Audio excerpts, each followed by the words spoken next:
19세기 스코틀랜드에서 목회하던 두 분의 목사님이 있었습니다. 이 두 분의 목사님은 아주 친한 사이였습니다. 그렇지만 열심히 목회했음에도 불구하고 목회의 성과가 없어서 늘 낙심스러운 마음을 두 분 다 가지고 계셨습니다.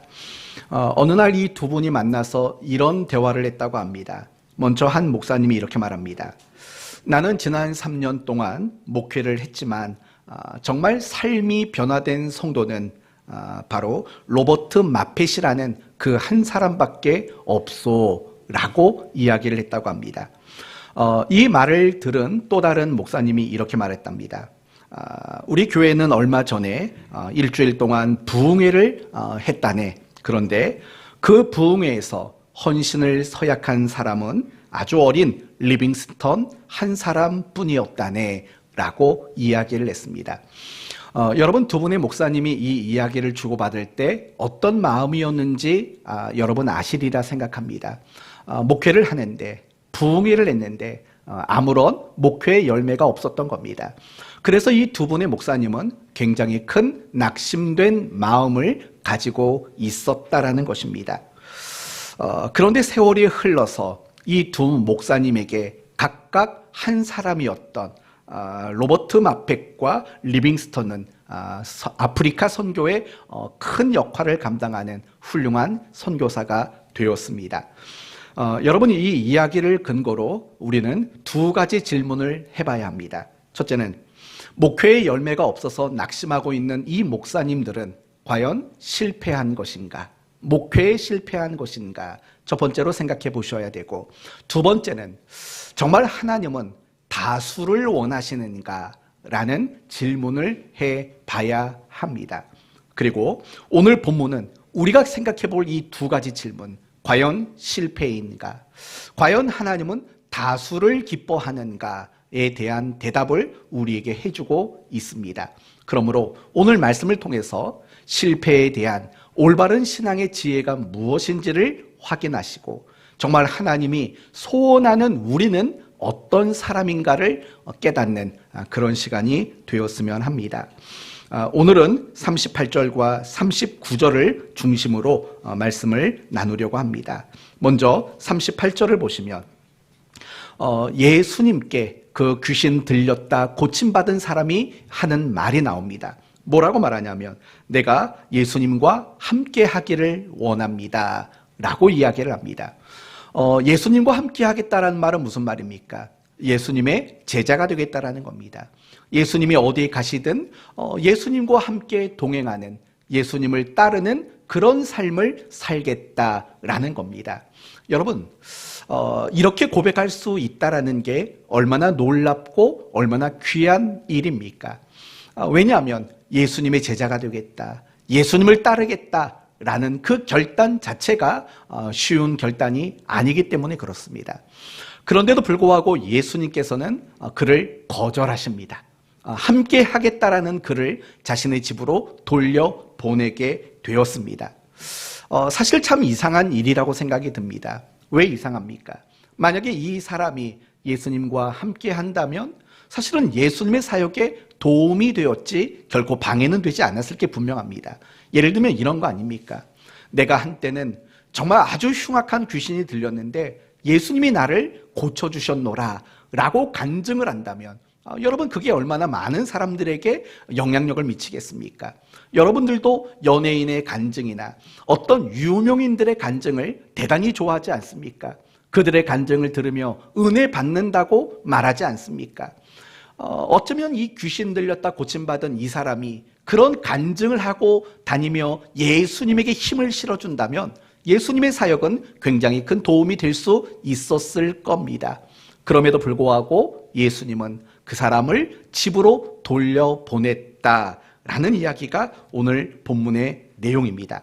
그렇다면 이제 우리가 첫 번째 생각할 것은 이런 겁니다. 예수님께서 이 거라사 지역에서 사역을 하셨는데 과연 그 사역은 성공이었을까? 실패였을까? 라는 이 부분을 먼저 생각해 보도록 합시다. 여러분 스스로가 먼저 한번 대답을 해 보십시오. 예수님은 거라사 지역에서 사역이 성공했습니까? 실패했습니까? 여러분의 대답은 뭡니까? 표면적으로 보이는 예수님의 이 행적들만 본다면 어떤 면에서는 예수님의 사역은 실패한 것처럼 보일 수밖에 없습니다. 이 부분을 조금 더 자세히 생각해 봅시다. 예수님은 거라사 지역에 오시기 이전에 먼저 갈릴리에서 여러 지역을 다니시며 사역을 하셨습니다. 그러던 어느 날 예수님이 갑자기 제자들에게 갈릴리 건너편으로 가자고 제안을 합니다. 그곳이 어디입니까? 바로 거라사 지역입니다. 거라사인들이 사는 지역에 가자고 제안을 하신 겁니다. 아마도 이 제안을 들은 제자들의 마음은 대단히 못마땅했을 겁니다. 왜냐하면 이 제자들은 모두가 유대인이었기 때문에 그렇습니다. 다시 말한다면 자신들은 하나님께 선택받은 선민이라는 왜곡된 신앙을 가지고 있었던 사람이기 때문에 그렇습니다. 그들이 이방인들이 사는 땅에 들어가는 것, 그리고 이방인을 만나는 것, 그리고 그 이방인들에게 어떤 혜택을 주는 것, 그 자체가 이들에게는 대단히 못마땅한 일이었기 때문입니다. 그런데 어떻게 합니까? 예수님이 가자고 하면 갈 수밖에 없는 거죠. 제자들은 그 마음이 썩 내키진 않았지만 예수님의 그 제안을 거절할 수 없어서 함께 갈 수밖에 없었습니다. 그런데 마음이 달갑지 않은 길을 가는데 가는 길도 평탄하지 않았습니다. 밤새도록 광풍으로 인해서 그들은 죽을 고비를 넘겼습니다. 밤새도록 고비를 넘긴 겁니다. 우여곡절 끝에 그들은 거라사 지역에 도착했습니다. 그런데 그들이 도착하자마자 만난 사람은 정상적인 사람이 아닙니다. 군대 귀신에게 억압과 지배를 당해 비정상적인 그리고 비참한 인생을 살아가고 있는 그 사람을 만나게 된 겁니다. 거기서 예수님은 그 사람에게서 귀신을 쫓아내셨습니다. 그리고 그 귀신들은 약 2,000마리 이상 되는 돼지떼에 들어가 그 돼지떼들로 하여금 호수에 몰살시키는 일들을 저지르고 맙니다. 어쩌면 여기까지만 본다면 예수님의 사역은 그다지 실패가 아닌 성공인 것처럼 보입니다. 왜 그렇습니까? 귀신 들린 자에게서 귀신을 쫓아내 그를 정상적인 사람으로 만들어주지 않았습니까? 뿐만 아니라 군대라고 호칭될 만한 엄청난 귀신들을 예수님은 쫓아내셨기 때문에 그렇습니다. 여기까지만 보면 예수님의 사역은 성공적인 모습이라고 말할 수 있을 겁니다. 그러나 여기서부터 큰 문제가 발생합니다. 이 되어진 소식들을 듣고 거라사 지역의 사람들이 예수님을 보러 나왔습니다. 나왔더니 어떤 모습이 보입니까? 귀신 들렸던 사람이 정상적으로 돌아왔고, 그리고 무엇보다 그들의 눈에 띄었던 것은 호수에 둥실둥실 떠있는 2,000마리 이상의 죽은 돼지떼를 보았을 것입니다. 그러자 그 거라사 지역의 사람들은 이렇게 얘기를 하죠. 예수님, 여기를 떠나십시오. 여기 마을에, 우리 마을에 들어오지 마십시오 라고 거절의 표시를 합니다. 어쩌면 이 귀신들이 돼지떼에 들어가도록 요구한 이유가 바로 여기에 있지 않을까 생각이 듭니다. 왜 그러냐면 돼지떼 2,000마리를 몰살시키면 당연히 그 지역의 사람들이 예수님을 반대할 거라고 여겼을 게 분명합니다. 그리고 그 귀신의 계획대로 거라사 지역의 사람들은 예수님을 반대하고 예수님에게 떠나가시라고 요구하게 되었습니다. 여러분, 이때 제자들의 마음은 얼마나 불편했겠습니까? 원하지도 않았던 곳에 왔고 오는 그 과정도 구사일생이었고, 그리고 기껏 도착했지만 만났던 사람도 정상적인 사람도 아니고, 그리고 결국에는 그 마을에 들어가지도 못하고 문전박대를 당하고 말았습니다. 제자들의 마음이 얼마나 불편했겠습니까? 예수님은 결국 배를 타고 다시 갈릴리 지역으로 되돌아 가실 수밖에 없었던 겁니다. 여러분, 이제 여러분에게 다시 한번 묻겠습니다. 예수님의 거라사 지역의 사역은 성공일까요? 실패일까요? 여러분은 어떤 생각이 드십니까? 예수님의 사역이 성공했다고 생각하십니까? 아니면 실패했다고 여러분 생각하십니까? 이 거라사 지역으로 가는 과정과 결과만 놓고만 본다면 사실은 성공이라고 말하기 어렵습니다. 도리어 우리의 기준과 우리의 안목으로 본다면 분명히 실패한 것처럼 보이는 게 너무나도 당연해 보입니다. 그러나 여러분에게 답을 이렇게 드리고 싶습니다. 우리가 보기에는 예수님의 그 사역이 실패한 것처럼 보이지만 사실은 실패한 게 아닙니다. 왜 그렇습니까? 이 거라사 지역에 예수를 믿는 모든 귀신의 세력으로부터 자유함을 얻는 하나님의 사람이 탄생했기 때문에 그렇습니다. 정말 생명의 씨앗, 복음의 씨앗을 그 지역에 나눌 수 있는 그 한 사람이 그곳에 만들어졌기 때문입니다. 오늘 본문 이후로 이 거라사 지역에 어떤 일들이 일어났는가에 대한 이야기는 성경에 나오지 않습니다. 그러나 우리는 분명히 확신할 수 있습니다. 마태복음 13장을 보면 겨자씨 비유가 나옵니다. 그리고 그 겨자씨 비유의 내용은 이렇습니다. 한 알의 겨자씨가 땅에 심기워졌을 때 그 후로 자라 공중에 나는 새들이 보금자리를 만드는 큰 나무가 되었다라고 이야기합니다. 여러분, 그게 무엇을 향한 비유이냐면 하나님 나라와 복음에 관련된 비유인 겁니다. 무슨 말인고 하니 이런 거죠. 하나님 나라의 복음이 뿌려지고 심겨지면 반드시 하나님 나라의 복음은 큰 열매를 맺게 된다라는 것을 보여주는 게 마태복음 13장의 겨자씨 비유인 겁니다. 우리가 그 비유를 믿음으로 본다면 비록 거라사인 지역에 단 한 사람의 믿는 사람이 생겼지만 그 사람이 분명히 거라사 지역의 생명의 씨앗이고 복음의 씨앗이었을 겁니다. 그리고 그로 인해서 분명히 거라사 지역에 하나님 나라의 놀라운 역사들이 일어났을 게 분명합니다. 그리고 여러 문헌을 찾아봤습니다. 그랬더니 눈에 띌 만한 몇 가지 내용들이 나오는데 이런 내용이 나옵니다.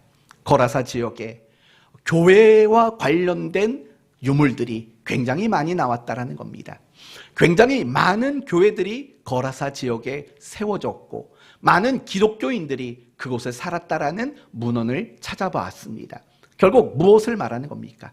예수님이 그곳에 들어가지는 못했지만 예수님의 사역은 결코 실패한 사역은 아니다라는 것을 우리는 볼 수 있다라는 겁니다. 사랑하는 성도 여러분, 예수님의 사역의 실패가 아니다라는 이야기를 여러분에게 드리는 이유가 뭘까요? 사실 우리도 같은 고민과 같은 낙심을 할 때가 있기 때문에 그렇습니다. 내가 보기에 실패했다고 생각하는 그 순간들마다 우리는 쉽게 낙심하고 또 그렇게 절망하는 일들이 우리 안에 너무나도 많이 있기 때문에 그렇습니다. 더 정확히 말한다면 실패가 아닌데도 불구하고 우리는 실패라고 생각합니다. 그리고 실패가 아님에도 불구하고 우리는 낙심하고 절망하는 순간들이 사실은 너무 많다라는 겁니다. 조금만 더 포괄적으로 예를 들면 이런 거죠. 내가 원하는 결과를 가지지 못하면 우리는 대번에 무슨 생각을 하냐면 나는 실패했어 라고 생각을 합니다. 그리고 내가 원하는 결과를 얻지 못하면 그것이 실패라고 단정짓고 우리는 곧 낙심하게 되는 그런 일들이 사실은 많다라는 겁니다. 여러분은 어떻습니까? 혹시 지금 어떤 일에 대하여 나는 실패했다고 생각하고 낙심하고 계시는 분은 안 계십니까? 사실 목사인 저 역시도 마찬가지입니다. 제가 생각하기에 실패라고 생각하고 그리고 낙심하고 절망하는 순간들 때문에 정신을 못 차릴 때도 사실은 많이 있다라는 겁니다. 아마도 여러분은 지금까지 살아오면서 그런 순간들을 많이 겪으셨을 겁니다. 내가 생각하기에 실패, 그래서 낙심하고 그래서 절망했던 순간들 사실은 굉장히 많을 겁니다. 그러나 엄밀히 말한다면 하나님의 사람들에게는 실패란 없습니다. 이게 첫 번째 결론입니다. 하나님의 사람에게는 결코 실패라는 것은 없습니다. 왜냐하면 하나님께서는 우리가 겪는 모든 순간들을 통해서 늘 선을 이루시는 그런 하나님이시기 때문에 그렇습니다. 예를 들어 봅시다. 요셉은 노예가 되었습니다. 그리고 억울한 누명을 쓰고 감옥에 갇혔습니다. 우리가 보면 그 요셉의 인생은 실패한 것처럼 보일 수밖에 없습니다. 그러나 과연 요셉의 그 인생은 실패였을까요? 한번 생각해 보십시오. 노예가 되어진 것, 그리고 억울하게 감옥에 갇힌 것, 과연 그게 실패인가? 우리는 그게 실패가 아니라는 걸 압니다. 왜냐하면 훗날 그 일로 인해서 요셉은 애굽의 국무총리가 되고 또 많은 사람들의 생명을 살려내는, 더 나아가서 자신의 가족들의 생명을 끝까지 지켜내는 그런 결과가 만들어졌기 때문에 그렇습니다. 분명히 요셉은 어쩌면 그 노예가 되는 순간, 그리고 억울하게 감옥에 갇혀 있는 그 순간을 실패라고 생각하고 낙심할 수도 있었습니다. 그러나 훗날 그가 창세기 50장에서 고백했던 내용이 뭡니까? 당신들은 나를 해하려 하였으나, 무슨 말이죠? 당신들은 나를 실패자인 것처럼 만들어 놨지만 하나님은 모든 것을 합력하여 선을 이루었도다. 당신들은 나를 실패한 자로 만든 것처럼 보였지만 그것은 실패가 아니라 하나님은 성공으로 우리를 만드신 겁니다. 라는 요셉의 고백이라는 겁니다. 이스라엘 백성들은 애굽에서 나왔습니다. 그들은 애굽에서 나올 때 젖과 꿀이 흐르는 가나안 땅을 기대하며 나왔을 겁니다. 그러나 그들은 40년 동안 광야에서 살 수밖에 없었습니다. 척박한 땅, 그들이 원하지 않는 땅에서 40년을 산 겁니다. 어쩌면 그들 생각에는 실패했다고 생각할 겁니다. 그러나 과연 광야 40년의 시간은 그들에게 실패의 시간이었을까라고 되물어 봐야 합니다. 그러면 우리는 그게 실패가 아니라고 압니다. 왜냐하면 그 광야 40년은 어떤 시간이었냐면 하나님을 배우고 하나님을 알아가는 시간이었기 때문에 그렇습니다. 무엇보다도 가나안 땅을 믿음으로 취할 수 있는 그 믿음을 공급받고 또 순종의 훈련을 받는 그런 시간들이었기 때문에 그렇습니다. 그들이 보기에는 실패의 시간, 하지만 그 시간조차도 결코 실패의 시간은 아니었던 겁니다. 탕자를 생각해 봅시다. 아버지에게 받은 유산을 모두 다 탕진하고 말았습니다. 그리고 돼지들과 함께 먹고 생활하는 처참한 인생으로 전락하고 말았습니다. 아마도 탕자는 그런 자신을 보며 나는 실패한 인생이라고 생각했을 게 분명합니다. 그러면 우리는 되물어 봅시다. 과연 탕자가 재산을 다 잃어버리고 돼지와 함께 먹고 사는 처참한 순간을 겪었을 때 과연 그게 실패였을까요? 사실은 실패는 아니었습니다. 왜냐하면 그런 처참한 순간이 있었기 때문에 탕자는 자신의 잘못이 무엇인가를 뼈저리게 깨달았고 아버지의 사랑이 얼마나 컸던가를 확신했고 무엇보다도 아버지에게로 되돌아갈 수 있는 용기와 결단할 수 있는 힘을 공급받는 기간이었기 때문에 그렇습니다. 탕자의 탕진과 돼지와 함께 살아갔던 처참한 순간들 결코 실패라고 말할 수 없을 겁니다. 예수님의 제자들은 예수님을 버리고 도망을 쳤습니다. 그리고 베드로는 예수님을 3번 부인하고 말았습니다. 분명히 그들 입장에서는 자신들은 제자로서 실패했다고 생각했을 게 분명합니다. 그렇죠? 분명합니다. 그러나 과연 그들이 그 순간은 실패였을까요? 실패가 아니었습니다. 왜냐하면 자신들이 예수님을 버리고 도망쳤던 것들, 그리고 자기가 예수님을 모른다고 3번 부인했던 것들, 그것이 순교할 수 있는 큰 원동력이 되었기 때문에 그렇습니다. 여러분은 스데반 집사님을 아실 겁니다. 교회 안에 정말 중요한 임무를 맡기 위해 7 집사로 임명된 사람입니다. 그런데 그 중요한 역할을 완수하기도 전에 돌에 맞아 순교하고 말았습니다. 그러면 스데반 집사님의 그 모습은 과연 성공일까요? 실패일까요? 누가 보면 실패처럼 보일 수 있습니다. 그러나 실패가 아닙니다. 왜냐하면 스데반 집사님의 그 순교로 인해서 더 많이 복음이 전파되었기 때문입니다. 그리고 무엇보다 중요한 것은 스데반 집사님의 그 순교가 결국은 사도 바울을 만들어냈기 때문에 그렇습니다. 여러분 사도 바울의 멘토가 누구였다고 생각하십니까? 저는 스데반 집사님이라고 생각합니다. 돌에 맞아 죽으면서도 하나님의 나라를 소망하고 예수 그리스도를 마음에 품고 증거했던 그 스데반 집사님이야말로 바울의 평생의 영적인 멘토였을 겁니다. 자신이 고난을 당하고 자신이 더베 지역에서 돌에 맞아 죽어가는 그 순간에도 아마도 스데반 집사님을 생각할 수밖에 없었을 겁니다.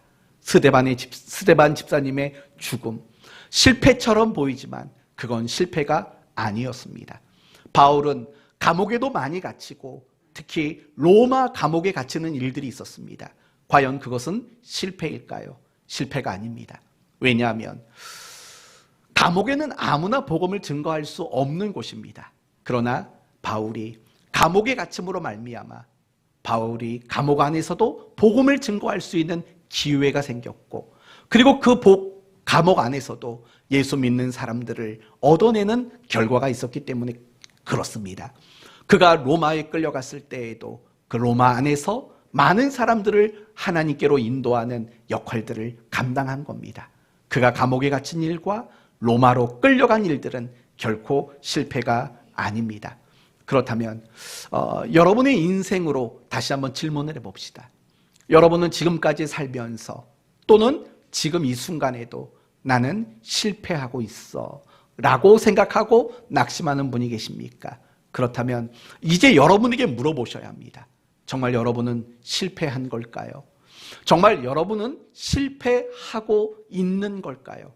과연 여러분은 낙심해도 괜찮은 상황이라고 생각이 드십니까? 사실 그렇지 않다는 겁니다. 하나님의 사람에게는 실패란 없습니다. 하나님이 택하시고 하나님이 구원하신 사람에게는 실패가 있을 수 없는 겁니다.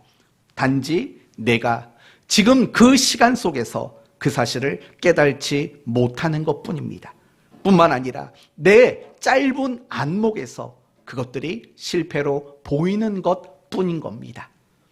결코 실패가 아니라는 걸 잊지 마셔야 합니다. 그렇다면 우리가 실패라고 여겨지는 그 순간에 가장 필요한 것이 있다면 무엇일 것 같습니까? 바로 믿음이라는 거죠. 하나님은 내가 실패라고 생각하는 이것조차도 합력해서 선을 이루신다라는 그런 믿음, 나를 사랑하시고 결국은 하나님의 계획과 목적대로 이루어내실 것이라는 그 믿음이 우리에게 절실히 필요할 겁니다.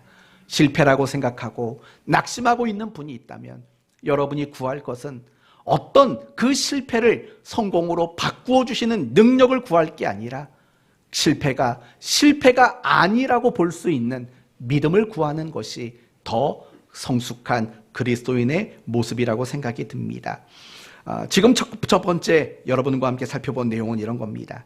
예수님의 거라사 지역의 사역은 실패처럼 보이지만 실패가 아니었다. 왜냐하면 그곳에 그 한 사람이 있었기 때문이다. 여기까지 말씀을 살펴봤습니다.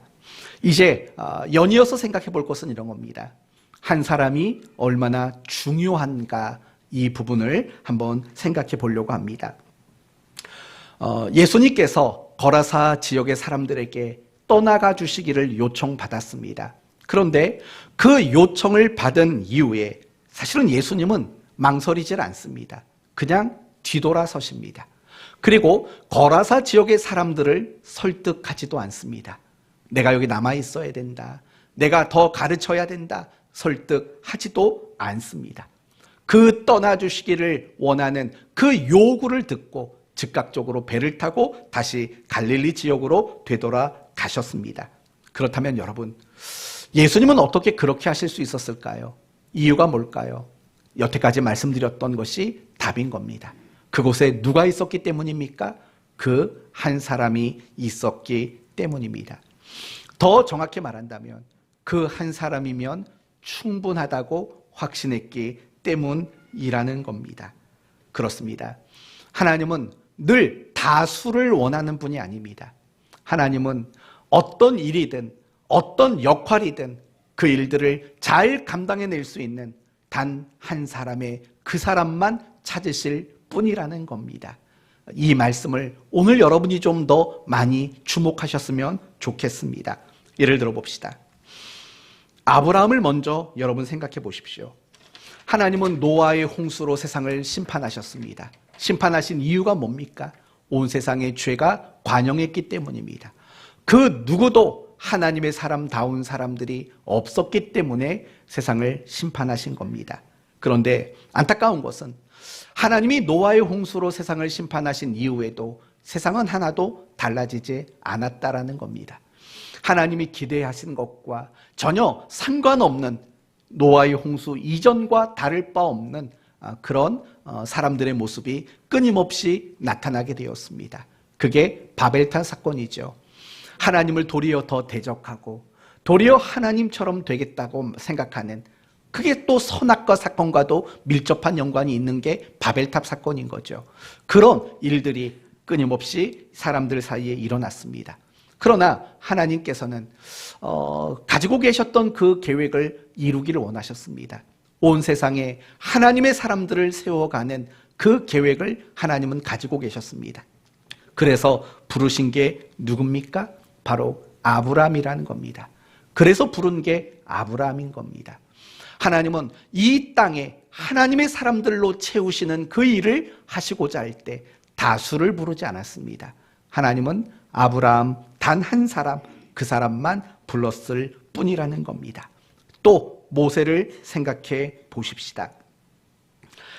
하나님은 애굽의 노예였던 이스라엘 백성들을 해방시키고 가나안 땅으로 인도하기를 원하셨습니다. 그래서 부르신 게 누굽니까? 바로 모세지요. 하나님은 이 크고 귀한 일들을 감당하실 때 다수를 부르지 않고 모세 그 한 사람만 불러주셨다는 겁니다. 바울을 생각해 봅시다. 하나님은 이방인들을 구원하기를 계획하셨고 소원하셨습니다. 그 일들을 이루시기 위해서 하나님이 누구를 부르셨습니까? 바울을 부르셨습니다. 다수를 부른 게 아니라 바울 그 한 사람만 부르셨다라는 겁니다. 항상 하나님은 그렇습니다. 하나님은 어떤 일을 하시고자 할 때 다수를 찾는 분이 아니십니다. 하나님은 어떤 일들을 하시고자 할 때 그 일들을 감당할 그 한 사람만을 찾으신다는 것을 여러분이 잊지 마셔야 합니다. 우리가 성경을 보면 각 시대마다 하나님은 그 한 사람을 불렀습니다. 그 한 사람이 누굽니까? 모세였고 여호수아였고 사무엘이었고 다윗이었고 요아스였고 히스기야였고 호세아였고 그리고 에스더였고 느헤미야였고 에스라였고 세례 요한이었고 각 시대마다 하나님은 그 한 사람들을 불러서 하나님이 계획하신 일들을 이루시는데 사용하셨다는 것을 알지 않습니까? 오늘날에 이르기까지도 하나님은 그 찾으시는 한 사람을 통해서 오늘날까지도 일하셨습니다. 그리고 중요한 것은 오늘 이 시대에도 하나님은 다수를 찾으시는 게 아니라 하나님은 그 한 사람, 그 일들을 기꺼이 감당할 그 한 사람을 하나님은 여전히 찾으시는 겁니다. 다양한 자리에서 하나님이 하시고자 하는 그 일들 속에서도 하나님은 오직 그 한 사람만 찾으시는 분이시다라는 겁니다. 아주 중요한 한 가지 질문을 해봐야 합니다. 왜 하나님은 사람을 찾으실까? 왜 하나님은 그 사람을 찾으실까? 라는 부분을 질문해 보셔야 합니다. 이유가 뭘까요? 하나님이 실력이 부족합니까? 능력이 부족합니까? 하나님이 혼자서 일할 수 없습니까? 사실 그렇지 않다는 거 우리는 압니다. 그리고 하나님이신 그분이 사람과 함께 일하는 거 그 자체가 번거롭고 수고로운 일일 수밖에 없다는 것도 우리는 압니다. 그런데 왜 하나님은 꼭 그 한 사람을 찾으셔서 일하시려고 하실까라는 질문을 해야 합니다. 이유는 명확합니다. 하나님이 일하실 때 가지고 계신 원칙이라는 게 있기 때문에 그렇습니다. 하나님은 어떤 일을 하실 때에든 원칙이라는 걸 가지고 일하십니다. 다양한 원칙을 가지고 일하십니다. 예를 들면 이런 거죠. 하나님은 먼저 어떤 일을 하시기 이전에 계획이라는 것을 가지시는 원칙을 가지고 있습니다. 그리고 그 계획을 이루실 때 반드시 선한 방법만 쓰신다는 원칙을 하나님은 가지고 계십니다. 그리고 하나님은 뿌린 대로 거두게 하시는 원칙을 가지고 일하시는 분이십니다. 결코 우리가 뿌리지 않았는데도 거두게 하는 방법으로 하나님은 일하지 않습니다. 만약에 뿌리지도 않았는데 거두게 하시는 방법으로 일하신다면 하나님은 재판장이 될 수 없습니다. 왜냐하면 그것은 공의로운 일이 아니고 공평한 일이 될 수가 없기 때문에 그렇습니다. 공부 안 한 학생에게 100점을 주시는 하나님이 아닙니다. 절대 하나님은 그렇게 하시면 안 됩니다. 더욱이 하나님을 믿는 사람이 공부를 안 했다면 빵점을 맞도록 만드시는 게 공의로우신 겁니다. 여러분이 자식들을 위해 기도할 때도 늘 조심하십시오. 공부도 안 했습니다. 그런데 좋은 성적, 좋은 대학에 가기를 바라신다면 여러분은 하나님으로 하여금 공평하지 못하고 공의로운 하나님이 되지 말라고 요구하는 것과 마찬가지입니다. 여러분이 자식을 정말 사랑하신다면 공부 안 했다면 대학에서 떨어지기를 기도하십시오. 적어도 예수 믿는 부모라면 그 정도의 용기는 가지고 있어야 한다고 저는 생각합니다. 그게 안 되니까 자녀들을 신앙으로 키울 엄두가 나지 못하는 거죠. 다시 돌아옵시다. 하나님은 어떤 일을 하실 때 이와 같이 원칙을 가지고 일하십니다. 그런데 그 원칙 중 또 한 가지는 뭐냐면 반드시 사람을 통해서 일하신다라는 원칙을 하나님은 가지고 계십니다. 사람을 동역자로 삼고 일하시는 원칙. 더 극단적으로 말한다면 하나님은 사람이 일하지 않으면 하나님도 일하시지 않겠다라는 원칙을 가지고 계신 분이라는 겁니다. 사람을 통해 일하는 원칙. 이게 하나님이 천지를 창조하신 그 이후로부터 가지셨던 가장 중요한 원칙입니다. 창세기 1장 말씀을 보시면 이런 말씀이 나옵니다. 하나님이 자기 형상 곧 하나님의 형상대로 사람을 창조하시되 남자와 여자를 창조하시고 하나님이 그들에게 복을 주시며 땅에 움직이는 모든 생물을 다스리라 하시니라. 결국 뭡니까? 하나님이 사람을 만드시고 천지를 만드시고 나서 정하신 첫 번째 원칙은 사람이 그걸 관리하라는 겁니다. 결국 하나님은 천지를 창조하신 그 날로부터 사람과 동역의 관계 속에서 일하시는 원칙을 가지고 있었다라는 겁니다. 창세기 1장 이후에도 하나님이 어떤 일을 하시고자 할 때 하나님 스스로, 하나님 혼자 일하신 적이 없습니다. 반드시 사람과 관련된 모든 일들은 다 사람을 통해서 일하시는 원칙을 가지고 계십니다.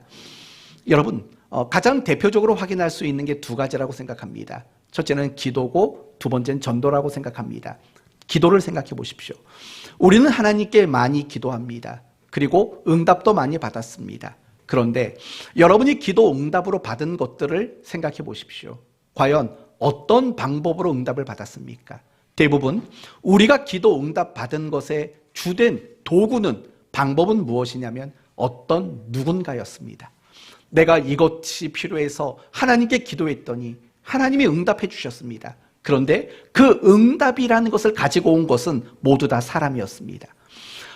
우리가 하나님께 기도했을 때 응답받은 일들 중에 사람이 개입되지 않는 응답은 없습니다. 하나님이 반드시 개입이 되는 겁니다. 결국 그것은 무엇을 우리에게 의미하는 겁니까? 하나님은 사람을 통해서 일하시는 원칙을 가지고 있다는 것을 보여주고 있는 겁니다. 전도도 마찬가지입니다. 여러분은 어떻게 예수님을 믿게 되셨습니까? 어떻게 예수님을 믿었지요? 나 혼자 믿었습니다는 존재하지 않습니다. 분명히 누군가가 여러분에게 복음을 전했습니다. 누군가가 여러분을 교회로 인도했습니다. 사람이 여러분이 구원받고 전도받는 일에 반드시 개입이 되어 있다는 것을 우리는 압니다. 이게 바로 하나님이 사람을 통해서 일하신다라는 원칙들을 우리에게 잘 보여주는 이야기인 겁니다. 그거 말고도 많이 있습니다. 하나님의 뜻을 깨닫는 것도 사실은 사람을 통해서 깨달을 때가 많습니다. 내 마음이 낙심하고 절망스러울 때 위로받지 않습니까? 그 위로도 사람을 통해서 임할 때가 거의 대부분입니다. 내가 잘못하고 있는 어떤 일들을 꾸중받는 것도 사실은 사람을 통해서 꾸중받을 때가 많습니다. 우리의 신앙이 성숙하게 되는 방법도 모두가 사람을 통해서 성숙하게 되는 겁니다. 성도 여러분, 하나님은 사람을 통해서 일하는 겁니다. 우리가 이제 다음 주가 성탄절 아닙니까? 그래서 교회에서 선곡도 준비하고 중창도 준비하고 뭐 이것저것 준비합니다. 어쩌면 여러분은 번거로울 수 있습니다. 뭐 그런 걸 굳이 해야 되는가? 예배나 잘 드리면 되지 생각할 수 있을 겁니다. 또는 어떤 교회가 어떤 행사를 진행하는 일들, 뭐 꼭 그게 필요한가라고 생각하는 분들도 계십니다. 그런데 여러분이 그건 굉장히 잘못 생각하는 겁니다. 우리가 성탄절을 준비하는 이유는 사람들에게 뭔가 보이고 나타내려고 그 행사를 준비하는 게 아닙니다. 여러분이 사람을 만나는 겁니다. 하나님의 동역자인 사람들을 만났을 때 사실은 여러분 안에 하나님이 어떤 일을 하시는 것들을 비로소 경험하게 되는 겁니다. 우리가 함께 모이는 거, 때로는 부담스럽죠. 뭔가 준비하는 게 부담스럽죠. 그러나 그걸 위해서 모이다 보면 함께 모이는 것이 기쁨이 들고 함께 모이다 보면 누군가가 너무 좋은 본을 보이는 것들을 영향받게 되는 거죠. 그렇기 때문에 교회는 행사를 하는 겁니다. 그래서 교회가 어떤 행사를 할 때는요, 잘 준비해야 되고 많은 사람들이 참석할 수 있도록 노력해야 되는 겁니다. 그런 행사가 없다면 우리는 더 훈련받는 과정들이 없는 거고 더 사람을 통해서 일하시는 하나님의 손길들을 경험할 수 있는 방법들이 너무 제한적일 수밖에 없습니다. 신앙생활은 어떻게 됐든 간에 사람들이 만나고 사람들이 함께하는 그런 일들이 있어야만 신앙이 성장하게 되는 겁니다. 이렇듯이 왜 하나님이 그 한 사람을 찾으시느냐? 그것이 하나님이 정하신 원칙이기 때문에 그렇습니다. 그리고 중요한 것은 하나님이 우리가 그 한 사람이 되기를 원하실 때 그 안에는 우리를 향한 사랑이 담겨져 있다는 겁니다.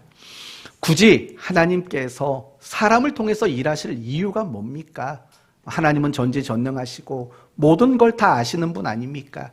그런데도 하나님이 사람을 통해서 일하시는 이유는 결국은 우리를 너무 사랑하시기 때문인 거예요. 우리를 너무 사랑하신 거고 또 사람을 통해서 일하신다라는 것은 하나님을 우리 안에 채우시기 위함이라는 겁니다. 그 사실을 우리는 잊지 말아야 되는 겁니다. 저는 여러분에게 지금 두 가지를 말씀을 드렸습니다. 첫째는 하나님이 예수님의 그 사역이 실패가 아닌 이유는 그곳에 그 한 사람이 있었기 때문이다라는 거고 또 두 번째는 그 한 사람을 통해 하나님은 일하시는 분이시다. 여기까지 왔습니다.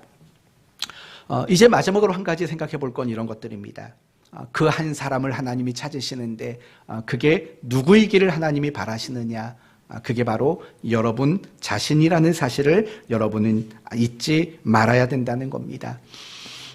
하나님은 계획이 많지요. 하시고자 하는 일들이 많지요. 그런데 하나님이 어떤 하시고자 하는 일들, 그 계획하신 일들, 그 일들을 위해서 하나님은 여러분 각 사람을 기대하고 있다는 거, 이걸 우리가 알아야 된다는 겁니다.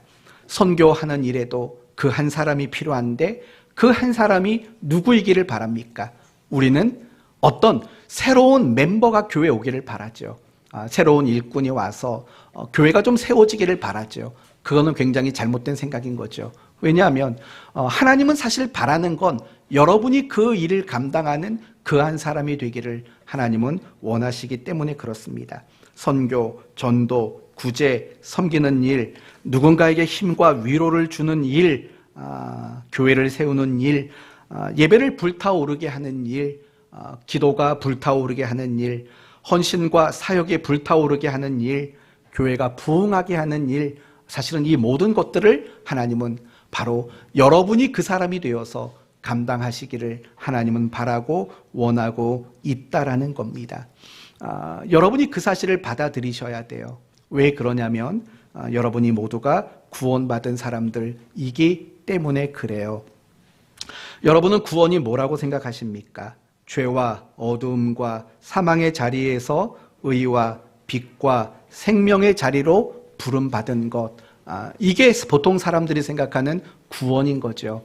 그렇지만 그 구원은 굉장히 반쪽짜리 생각일 수밖에 없습니다. 구원은 단지 죄에서 우리를 용서하시고 의로 인도한 그 사건만은 아닙니다. 그러면 구원이 뭐냐라고 묻는다면 우리는 이렇게까지 대답할 줄 알아야 되죠.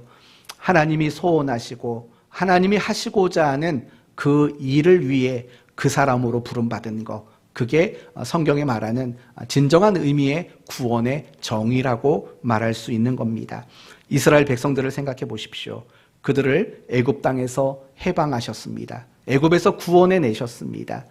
그러나 그들을 애굽에서 구원하신 것은 애굽이라는 곳에서 가나안이라는 곳으로 위치를 옮기는 것, 그게 전부가 아니죠. 그러면 그들을 왜 구원하셨습니까? 출애굽기 19장을 보면 너희가 내게 대하여 제사장 나라가 되며 라고 말하지요. 다른 말로 말하면 이방인들도 하나님의 사람이 되도록 하기 위한 그 사람으로 불렀다라는 겁니다. 그 사람으로 불렀다라는 거예요. 그게 성경이 말하는 구원인 거죠. 성경이 말하는 구원인 거예요. 내가 그 사람이 되는 거, 그게 구원이라는 거예요. 내가 그 사람이 되는 거, 그게 구원인 거죠. 성도 여러분, 여러분은 정말 구원이 뭔지를 알고 계십니까? 난 죽으면 천국 갑니다. 난 죄 용서받고 의인이 되었습니다. 이게 구원의 전부라고 생각하시지요. 그러니까 여러분은 구원의 기쁨이 없는 거예요. 구원의 감격이 없는 거예요. 하나님이 하시고자 하는 그 일들에 내가 그 사람이 되는 게 구원이라는 생각은 사실은 하고 있지를 않는 거죠. 그러니까 우리의 삶에는 가장 기본적인 것 말고는 더 이상 없어요. 그냥 일주일에 한 번 교회 나와서 잠깐 예배 드리고 뭐 그것도 제대로 예배 드리나요? 졸다가 딴 생각하다가 멍하니 있다가 그러고 집에 가면 나는 구원받은 사람으로 할 일을 다 했다고 우리는 늘 생각하지요. 아니죠. 여러분이 그 사람이 되지 않는다면 여러분은 정말 구원이 뭔지를 모르는 거죠. 내가 그 사람이 되는 자리로 나가지 않으면 정말 구원의 완전함이 무엇인지 전혀 알지 못하고 있는 거예요. 신앙생활에 기쁨이 없고 신앙생활에 감격이 없는 거죠. 의욕이 없는 거죠. 뭣도 하고자 하는 마음들이 생겨나지 않게 되는 거죠. 저는 여러분 모두가 뭐 특별한 일을 하라고 이런 말을 하는 거 아니에요. 저는 여러분의 마음속에서라도 내가 그 사람이 되는 거, 그것이 구원받은 사람의 정당함이라는 것을 아는 이 정도까지라도 여러분이 되셨으면 좋겠어요. 내가 그 사람이 되는 거. 하나님께 좀 물으셔야죠. 하나님, 내가 어디에서 어떤 일에 그 사람이 되기를 원합니까? 라고 우리는 물으셔야죠. 여러분이 지난 한 주간을 살면서 한번 생각해 보시겠어요? 나는 어디서 어떤 일을 위해 그 사람이 되었는가? 한번 질문해 보셔야 돼요. 물론 여러분에게 이런 말 하는 것도 사실은 쉽지는 않아요. 여러분이 원하는 거 있잖아요. 다 복 받으시고 잘 사시고 행복하시라고. 이런 말 하는 건 쉽지만 여러분에게 그 사람이 되셨냐고 말하는 건 사실은 쉽지가 않다고요. 그럼에도 불구하고 어쩔 수 없는 거죠. 여러분은 지난 한 주간 어디에서 어떤 일을 위해 그 사람으로 사셨는가? 이걸 스스로 질문하고 스스로 점검해 보셔야만 해요. 그게 구원이에요. 여러분이 구원받은 사람이라고 자신 있다면, 확신하신다면 항상 내가 그 사람이 되는 일, 그거 놓쳐서는 안 된다는 거 잊지 마셔야 돼요. 그러면 끝으로 내가 그 한 사람이 되는 거, 내가 하나님이 원하시는, 하나님이 찾으시는 그 사람이 되기 위해 필요한 것은 뭘까? 간단합니다. 여러분의 동의가 필요합니다. 여러분이 그 사실을 동의하시는 것, 그게 가장 필요한 겁니다. 왜냐하면 하나님은 인격적인 분이십니다. 아까 오집사님 기도하실 때도 인격적이시다라는 말을 쓰셨는데 맞아요. 하나님은 인격적인 분이세요. 하나님은 인격적인 분이세요. 이 말은 무슨 말입니까? 하나님이 인격적이라는 말은 하나님이 우리를 대우하는 태도를 말하는 겁니다. 하나님은 우리를 억압과 또는 강제로 우리를 이끌어가는 분이 아니신 겁니다. 하나님은 우리를 억압과 강요로 대우하는 분이 아니라 항상 우리에게 동의를 구하는 방법으로 우리를 대우하시는 분이신 거예요. 그게 바로 하나님은 인격적인 분이라는 거예요. 예를 들면 그런 거죠. 하나님은 말씀을 통해서 또는 성령님이 우리의 마음속에 뭔가 우리에게 어떤 생각들을 주신다고요. 예배를 드려야지, 말씀을 묵상해야 되지, 순종해야 되지, 용서해야 되지, 뭐 다양한 것들을 말씀으로 듣게 하시고 성령님이 내 마음에 울림이라는 걸 주신다고요. 그런데 그렇게 듣게 하시고 마음에 울림이라는 걸 갖게 하시지만 절대로 하나님은요, 우리를 억지와 강압으로 그 일을 하도록 하신 적이 없어요. 만약에 하나님이 억지와 강압으로 하셨다면 우리는 이렇게 느슨한 신앙생활을 할 수가 없겠죠. 그렇죠? 너무 형식적이고 그런 모습으로 신앙생활을 하지는 않았을 거예요. 억지와 강압으로 하셨다면. 하나님은 우리에게 항상 어떻게 대우하시냐면 동의를 구하는 방법으로 우리를 대우하신다고요. 이래야 되는데 하겠니? 여러분이 안 한다고 하면 안 하는 거예요. 그럼 끝나는 거예요. 하나님은 그래서 끊임없이 여러분에게 계속 말씀을 듣게 하시고 성령님을 통해서 마음에 울림을 갖게 하시는 거죠. 계속해서 하시는 거죠. 하겠니? 그럼 여러분이 아니요라고 말하면 또 끝나는 거라고요. 더 이상 하나님은 여러분을 억압과 강요로 여러분을 이끌어 가지를 않는다고요. 그게 바로 자유의지를 여러분에게 주셨다라는 거예요. 그래서 여러분이 어떤 일에든 간에 동의하지 않으면 하나님은 여러분이 그 사람이 되도록 쓰지를 않으시는 거예요. 여러분 신앙생활이 뭐라고 생각하십니까? 신앙생활 뭘까요? 하나님과 성경을 믿고 확신하는 것, 그게 신앙생활일까요? 아니죠. 신앙생활이란 내가 하나님을 믿고 내가 성경을 믿는 그 믿음으로 매 순간 동의하는 거죠. 하나님에게 동의하고 하나님의 말씀 앞에 내가 동의하는 것, 그게 신앙생활인 거죠. 내가 하나님을 알고 말씀을 듣는데도 불구하고 동의하지 않고 산다면 어떻게 그게 신앙생활이겠어요? 우상숭배인 거죠. 왜냐하면 우상숭배 안에는 동의가 없어요. 우상숭배 안에는 동의가 존재하지 않아요.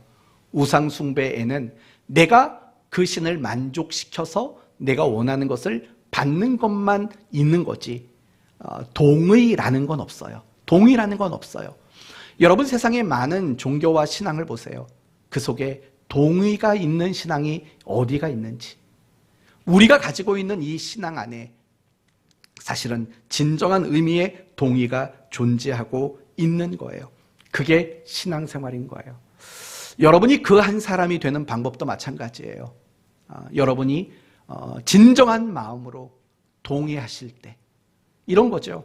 하나님이 어디에서 어떤 역할로 여러분에게 그 사람이 되기를 원하실 때 예, 제가 그 사람이 되겠습니다 라는 동의, 그 동의가 일어날 때 여러분은 비로소 그 한 사람이 될 수 있는 거예요.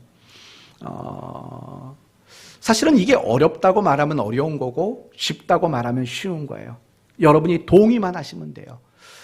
여러분이 그 자리에서 그 사람이 되는데 필요한 건 아무것도 없어요. 하나님에게 능력이 있고 권세가 있고 하나님에게 모든 것이 다 준비되어 있어요. 우리에게 필요한 것은 동의예요. 동의. 내가 그 사람 되겠습니다. 모세라는 사람의 이야기만 말씀드리고 마치겠습니다. 하나님은 이스라엘 사람들을 애굽에서 건져내기를 원하셨어요. 그래서 그 한 사람으로 누구를 생각하셨냐면 모세를 생각했죠. 그런데 이 모세를 그 한 사람으로 세우시는 일들은 강압과 억지로 하지 않으셨어요. 모세에게 말하죠. 너가 가서 애굽에서 내 백성을 이끌어내라. 모세가 어떻게 했는 줄 아세요? 거절했어요. 여러 가지 이유를 가지고 모세는 거절을 했다고요. 그럴 때 하나님은요, 억지로 그에게 떠맡기지 않으셨다고요. 그럼 어떻게 했을까? 하나님이 모세를 끊임없이 설득시켰죠. 아론이 있지 않냐? 내가 너와 함께 할 것 아니냐? 설득을 시켰다고요. 설득을. 그리고 비로소 하나님이 모세를 그렇게 설득할 때 모세는 그 설득에 비로소 동의를 하게 된 거예요. 그 동의의 결과가 바로 그 사람이 되는 과정이었던 거예요. 늘 하나님은 이런다고요. 신앙생활은 결국 하나님이 우리를 설득하는 것과 우리가 그 설득에 동의하는 것, 이게 신앙생활에 있어서 제일 중요한 거예요. 어쩌면 제 역할은 여러분을 설득하는 역할이에요. 하나님의 뜻이 이러하니 여러분은 이렇게 사셔야 합니다라고 여러분을 설득하는 거예요. 그러나 제가 아무리 여러분을 설득해도 여러분이 동의하지 않는다면 아무것도 여러분에게 이루어지지 않는 거예요. 신앙생활이란 결국 여기에 초점을 두셔야 돼요. 내가 신앙에 성숙하지 않고 성장하지 않는 이유는 뭐가 없는 거냐면 동의가 없는 거예요. 동의가 없는 거죠. 동의가 많을수록 우리는 신앙이 성숙하고 성장하게 돼요. 그러나 동의하지 않는 그 신앙 속에는 성장과 성숙은 있을 수 없는 거죠. 그리고 더 나가서 하나님이 찾으시는 그 한 사람이 될 방법도 없는 거예요. 동의가 그렇게 중요한 거예요. 동의가. 그렇기 때문에 저는 여러분들이 항상 그런 기도를 하셨으면 좋겠어요. 하나님, 내가 내 귀에 하나님의 말씀이 어떻게 들려오든 또 성령님이 내 마음속에 어떤 울림을 주실 때에든 내가 그것에 동의할 수 있는 마음을 주십시오 라고 기도하셨으면 좋겠어요. 그게 그 어떤 기도보다도 사실은 훨씬 더 중요한 기도일 수밖에 없기 때문에 그래요. 그래서 여러분이 동의하는 일들이 늘어나게 된다면 여러분의 신앙은 많이 성장하게 될 거예요.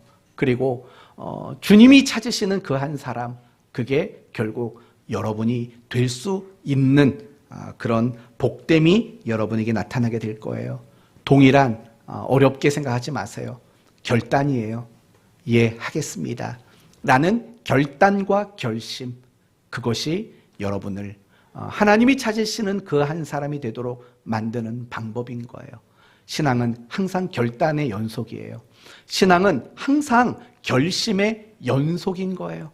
그것을 통해서 우리는 성장하고 그 한 사람이 되어질 수 있는 거예요. 말씀을 마치겠습니다. 우리 그리스도인들에게는 원칙상 실패라는 것은 없습니다. 단지 내 안목에서 실패로 보이는 것뿐이고 그게 실패가 아니라는 것들을 이해하지 못하는 것만 있을 뿐입니다. 왜 그러냐면 하나님은 우리의 인생 속에서 끊임없이 합력하여 선을 이루시는 일들을 이루시기 때문에 그래요. 그리고 하나님은 다수를 찾으시는 게 아니라 한 사람을 찾으신다는 사실을 잊지 말아야 돼요. 하나님이 굳이 사람을 찾는 이유가 뭐예요? 그게 하나님의 일하시는 원칙이기 때문에 그래요. 사람을 통해 일하겠다라는 이 원칙, 그것 때문에 하나님은 끊임없이 언제 어디서든 무슨 일을 하시든 그 한 사람을 찾으실 수밖에 없는 거예요. 그러나 하나님은 우리 모두가 그 한 사람이 되기를 원하시지만 억지와 강압이라는 방법으로 우리를 그 한 사람 되게 하지 않으세요. 우리 안에 끊임없이 설득하심으로, 그리고 그 설득 앞에 우리가 동의하는 방법으로 우리를 그 한 사람이 되도록 하나님은 만드셔요. 이제 남은 것은 하나밖에 없어요. 매일매일 매 순간순간마다 여러분이 결단과 결심이라는 방법으로 하나님의 설득하심 앞에 동의하는 일만 남았어요. 그 동의가 이 한 주간 여러분의 삶에 풍성이 나오게 되는, 그래서 여러분이 있는 그곳에서 그 한 사람으로 살아가게 되기를 예수님의 이름으로 축원드립니다. 아멘. 하나님 감사합니다. 예수님이 광풍을 뚫고 거라사 지역에 갔지만 귀신 들린 한 사람을 고쳐주는 것 말고는 아무것도 할 수 없었습니다. 쫓겨나고 말았습니다. 그런데 우리는 그런 예수님의 거라사 지역의 사역을 실패라고 생각하지 않습니다. 왜냐하면 그 안에 바로 그 한 사람이 있었기 때문에 그렇습니다. 하나님은 항상 많은 사람을 찾지 않으십니다. 그 일들을 감당할 수 있는 그 한 사람만 찾으실 뿐입니다. 왜냐하면 하나님은 스스로 일할 수 있는 분이시지만 사람과 함께 일하는 원칙을 가지신 분이시기 때문에 그렇습니다. 하나님은 우리가 그 한 사람이 되기를 원하십니다. 억압과 강요가 아니라 끊임없는 설득과 기다림으로 우리에게 동의하게 하시는 방법으로 하나님은 우리를 그 사람 되게 하십니다. 이 한 주간 우리의 삶에 하나님은 끊임없이 설득하시는 일을 하실 겁니다. 그리고 설득하시면서 우리를 끝까지 기다리실 겁니다. 그 기다림이 사랑인 것입니다. 우리가 그 사랑을 다시 한번 깨달으며 우리가 하나님이 우리를 설득하시는 그 어떤 일에도 기꺼이 동의할 수 있는 저희들이 되게 하여 주옵소서. 이 한 주간 하나님의 설득하심 앞에 동의함으로 그 한 사람으로 살게 해 주옵소서. 예수님의 이름으로 기도 올리옵나이다. 아멘.